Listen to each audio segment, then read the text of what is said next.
You know that moment? The exact second you realize you've broken something you can't fix? Yeah. Mine was on a Tuesday. A regular Tuesday. There was no fight, no yelling, just a single sentence. A careless one. And the way he looked at me after I said it, that's what I can't forget. That's the part that keeps playing in my head like a punishment I deserve. My name's Alina, I'm 29, and 6 months ago I was married to a man who thought the world of me. My husband Ray wasn't perfect, but he was good. Really good. He loved me with his whole heart, loudly, clearly, and constantly. He showed it in every little touch, every compliment, every time he stared at me like I was some rare painting he couldn't believe he owned. At first, I loved it. Of course I did. Who wouldn't love a man who can't keep his hands off you? Who smiles just by looking at you across a room? Who grabs your waist as you pass by, kisses your shoulder as you chop vegetables, or pulls you close in bed like he's afraid to lose you in his sleep?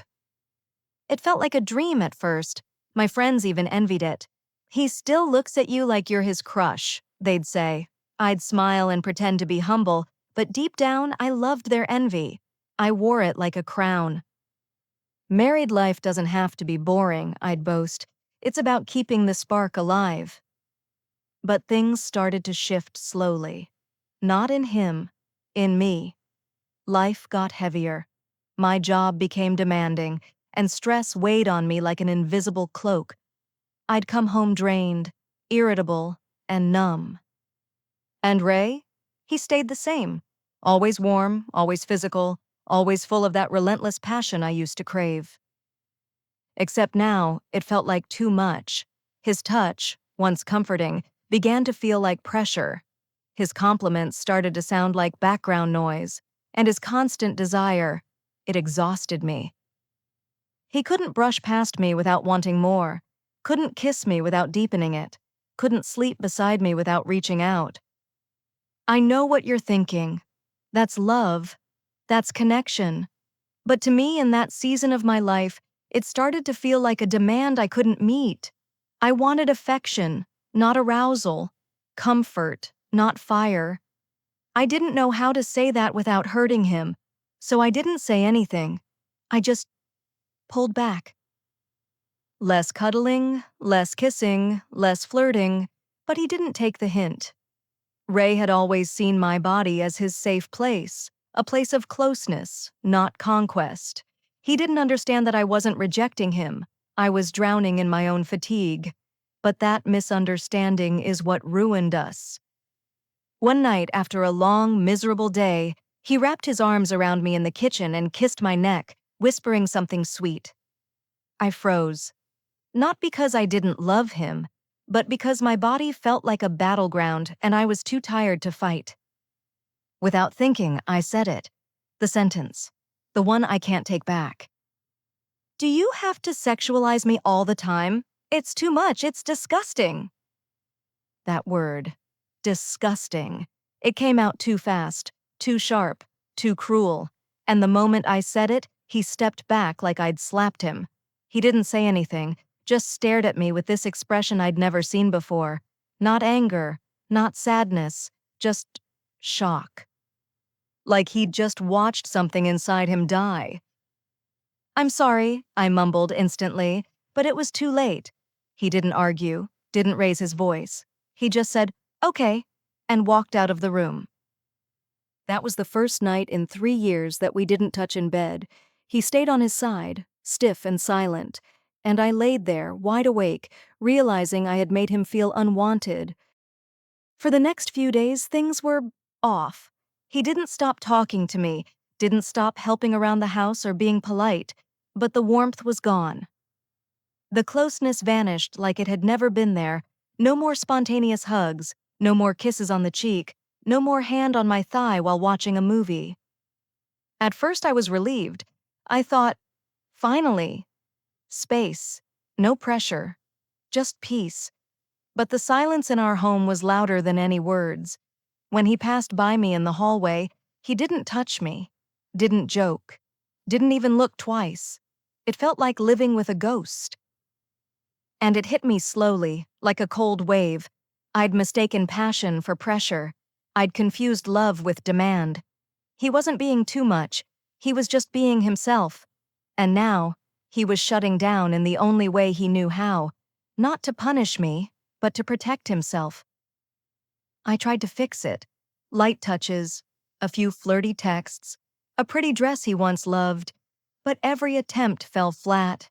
He smiled politely, but the fire behind his eyes was gone. The spark that used to light up the room when I walked in, it was just gone. "You said it was disgusting," he said one night when I finally asked him why he was so distant. "That's not something I can unhear." I tried to explain, tried to say I didn't mean it, that I was tired, that I just wanted softer touches, not none at all. But how do you convince someone that the worst words you said don't count? How do you ask them to forget that you were the one who made them feel like a burden? Ray didn't yell. He didn't fight. He just retreated. Slowly, steadily, and completely. And me? I was left in the center of our perfect home, wondering how a single sentence could wreck everything we built. By week 4, we were still sharing the same bed, but we may as well have been on opposite sides of the planet. He didn't initiate anything, not a hug, not a kiss, not even a glance, and I started to miss it, not just the affection, but him. The way he used to look at me, like I was magic, like I was his favorite thing in the whole world. That look was gone now, and I was the reason. But it gets worse, because what I didn't know then, what I'd soon find out, was that Ray wasn't just shutting down. He was building walls, protecting his heart, preparing to walk away, and I was too late to stop it. Silence is strange. You think it's peaceful until it starts echoing louder than any scream ever could, especially when it comes from someone who once made you feel like the center of their universe. Ryan still lived with me. We breathed under the same roof, ate at the same table, even lay on the same bed, but the distance between us felt like continents apart. He was polite, always polite. He'd ask if I needed help with dinner, carry in the groceries, ask about my day with a soft smile, but there was no warmth behind it anymore. Just courtesy, as if I was a guest in his space, not his wife. I remember one night, I was curled on the couch watching an old movie, the kind we used to watch together, tangled up in each other's arms, laughing at the silly scenes. I left a space beside me. I even made popcorn. Ryan walked in, glanced at the screen, and instead of joining me like he used to, he simply said, "Let me know if you need anything," and disappeared into the study. It felt like my heart shrunk 2 sizes. How did we get here? How did I go from being everything to him to being just someone he lived with? I told myself I needed space. But this wasn't space. This was exile. I tried to fix it, in small ways at first. I'd lean a little closer when we sat together, linger when I kissed him goodnight, wear the perfume he once said drove him crazy. But his responses were mild, calculated. A polite smile, a gentle touch, nothing more. I even asked him directly, "Do you still find me attractive?" hoping he'd smile, pull me into his arms, whisper something cheeky like he used to. But instead, he said calmly, "That's not the question anymore, Alina. It's about what I'm allowed to feel." That sentence broke me more than any argument ever could. I realized I hadn't just hurt him that night. I'd wounded something sacred. His ability to express love through touch, through desire, through presence, and instead of helping him heal, I had let the wound fester with silence and pride. I was too late to realize that what I'd mistaken as pressure was, in fact, devotion. What I'd labeled as too much was actually rare, beautiful love. But here we were. Ryan began working longer hours, or maybe he just didn't want to be home. He said it was a big project. I didn't question it. I knew he needed distance. Maybe I did too. But every night I'd lie there hoping he'd roll over and wrap an arm around me like he used to. He never did. Eventually, I tried to initiate intimacy, not just physical, but emotional. I'd bring up memories, smile at him the way I used to, Even cooked his favorite meal and set the table with candles. He appreciated it. He said thank you. But I could feel the wall between us. Solid, unyielding. "It's not about you anymore," he said once when I tried to talk about us. "It's about protecting myself." I cried that night, for hours, silently. Because what do you do when the person you love is still right there, but their heart has gone into hiding? The worst part? He wasn't cruel. He didn't yell. He didn't insult me or bring up that night again. He was kind, patient, painfully so, and it only made me feel more wretched. I started questioning everything. Did I ever really deserve the kind of love Ryan gave me? Had I thrown away something priceless just because I was tired and stressed and couldn't see straight? But by the time I was ready to fight for us, he had already stopped expecting anything from me. His affection became transactional. A good morning if I initiated it, a quick nod if I passed by. We became two people surviving a shared space with practiced civility. I started to miss even the annoying things, the spontaneous kisses, the way he'd tease me while I cooked, the way his hands would always find mine even when we fought. Gone. One night, I reached for his hand while we were lying in bed. He didn't pull away, but he didn't hold back either, just let it rest there, still and unfeeling. That moment broke something inside me. I turned away and cried into my pillow, silently, like always. I couldn't blame him. I really couldn't. He was doing what I had asked. I had told him to back off, to stop treating me like I was irresistible. I had said those words, cruel, impulsive, thoughtless, and now that he had truly backed off, it felt like drowning in my own request. I wanted him to look at me again, not glance, look, the way he used to, like I was art, a wonder, a treasure, but his eyes no longer held that sparkle. They were distant, guarded, wary. One day, I tried to break the ice completely. I walked up to him, wrapped my arms around him tightly, and whispered, "I miss you. I miss us." He hugged me back, gently, then said, "I know," and that was it. He didn't say, "I miss you too." He didn't cry. He didn't pull me in closer. Just those two words, "I know," like he'd accepted the loss, like he'd already grieved it. And I was just beginning to feel the real weight of what I had done. I used to joke with my friends that I needed space, that sometimes I just wanted a hug that didn't come with expectations or a kiss that didn't lead somewhere. I thought I was drawing healthy boundaries. Now, I stand in the middle of my living room, cold, untouched, and lonelier than I've ever felt in my life. And I'd give anything just to feel his hand in mine again, even if it did lead somewhere. Austin didn't change overnight, but it was fast enough for me to notice. What I thought was a man being too physical was actually a man in love. And what I called annoying, disgusting, and over the top was his love language, his way of feeling connected, his way of giving and receiving love, and I rejected it. At first, I didn't care. I even felt victorious, like I'd finally gotten him to behave the way I wanted. Controlled, distant, respectful of boundaries. But I didn't realize those boundaries were building walls. And eventually, he stopped trying altogether. Not just physically, but emotionally too. 6 months into this freeze, I looked at the man across the dinner table and couldn't recognize him.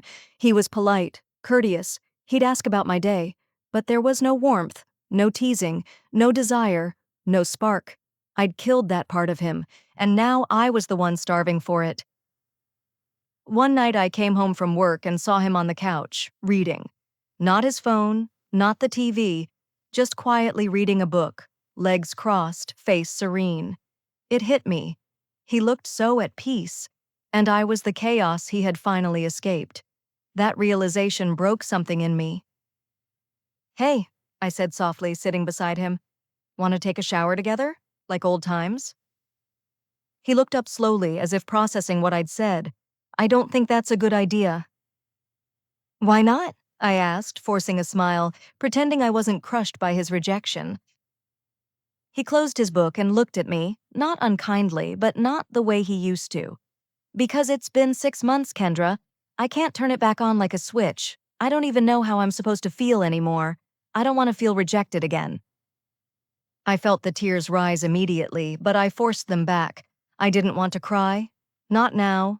Not again. So, what? Are we just never going to be close again?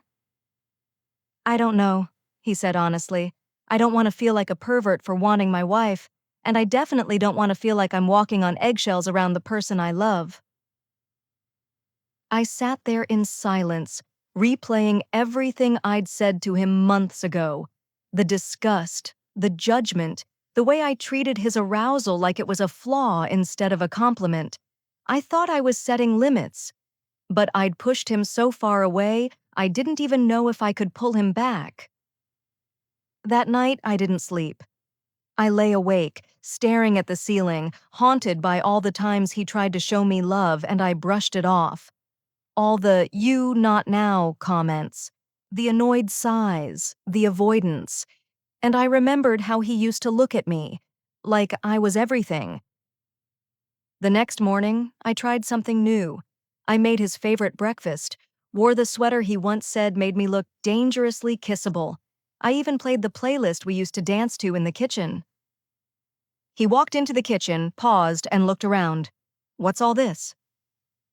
"I just wanted to do something nice for you." He gave a small smile and nodded. "Thank you, that's thoughtful." Then he sat down and started eating. No kiss, no playful remark, just quiet appreciation. It wasn't enough, and deep down, I knew it never would be. I couldn't win him back with a sweater and pancakes. I had to fix what I'd broken. But how do you repair something when you're the one who broke it and waited too long to care? Later that night, I found him in the bedroom folding laundry. I walked in and took a breath. "Can I ask you something?" "Sure." "Do you still love me?" He didn't look up right away. When he did, his eyes were soft but tired. "I do, but I don't know if that's enough anymore." That was the moment I realized love isn't unconditional. It needs to be fed, nurtured, protected, and I hadn't done any of those things. I'd treated his affection like a burden instead of a blessing, and now I was reaping what I sowed. "Can we try?" I asked. "Like really try? Maybe see someone, a counselor or something?" Austin looked at me for a long moment.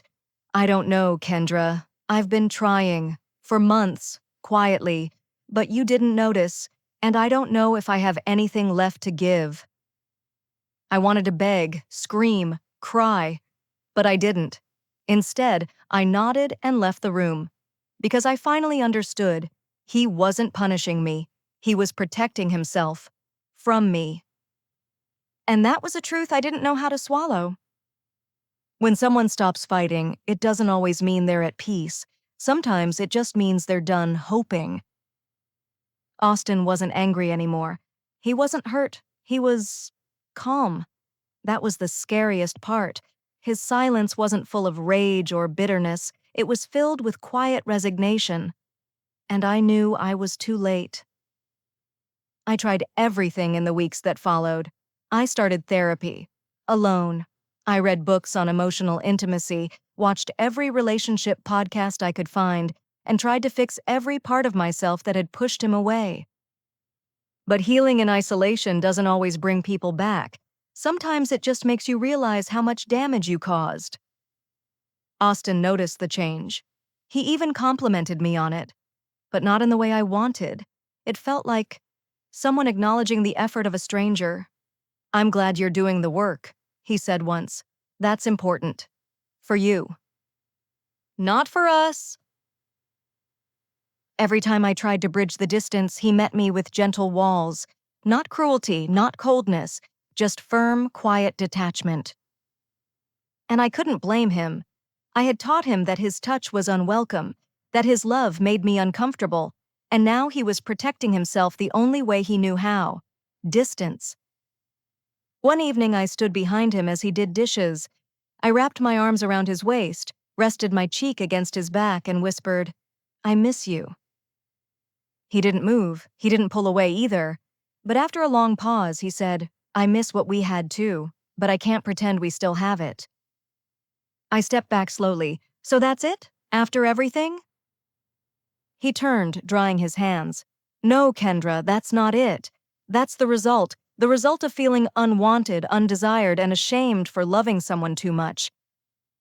I waited for months for you to see what was happening, and when you finally did, it was because I stopped loving you the way you hated, and suddenly, you missed it. I didn't have a defense because he was right. I'd loved being adored, until I didn't. I'd pushed away the very thing I once bragged about, and when I finally craved it again, he had nothing left to give. Austin moved out 2 weeks later. No big fight, no screaming match, just boxes, quiet goodbyes, and a final conversation that still echoes in my head.